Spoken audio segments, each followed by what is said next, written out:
qui m'impressionne beaucoup en Côte d'Ivoire, c'est au niveau des religions. Il n'y a pas de différence. Nous, en Europe, on a trop ces différences entre les musulmans, les juifs, les catholiques, chrétiens. Mais quand je viens ici, en Côte d'Ivoire, je vois que tout le monde est mélangé. Chacun respecte la religion de l'autre. Je vois pendant le ramadan, les chrétiens catholiques venir faire la rupture du jeûne chez les musulmans. Et puis, je vois aussi les musulmans qui sont venus fêter Pâques, qui sont venus fêter Noël. Et dans ces discussions, nous avons dit, vraiment, il y a quelque chose qui n'existe pas chez nous en Occident. Cette tolérance, elle n'y est pas. Soi-disant, on est des pays extrêmement développés, mais je me suis aperçue que non, l'Afrique est un pays développé. L'Afrique est réellement un pays développé. Je m'aperçois ici vraiment une tolérance assez extraordinaire, et j'ai voulu vraiment, avec Yannick, qu'on porte cette voix pour montrer qu'on peut vivre tous ensemble.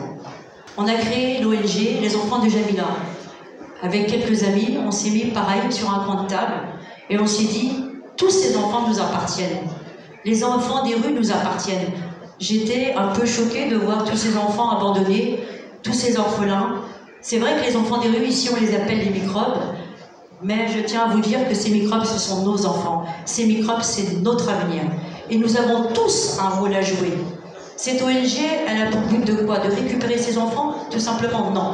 Ce qu'on souhaite, c'est les accompagner, les éduquer, leur donner une chance, un avenir. On a décidé aussi de s'intéresser aux prisonniers. On a décidé de les accompagner et de garder ce lien.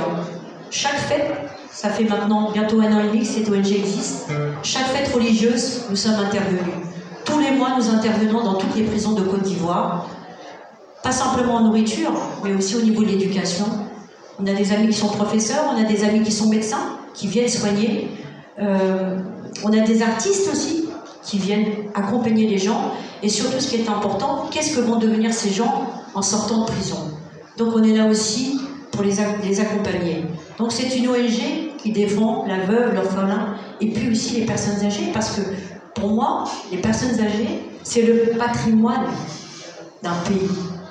Et puis je trouve que souvent, nous, en Occident, nos personnes âgées elles sont complètement délaissées. Vous avez vu, on les met dans les maisons de retraite.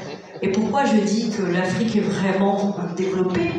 Et même développée, c'est pas assez fort pour moi, parce que vous gardez vos parents chez vous. Vous ne les abandonnez pas.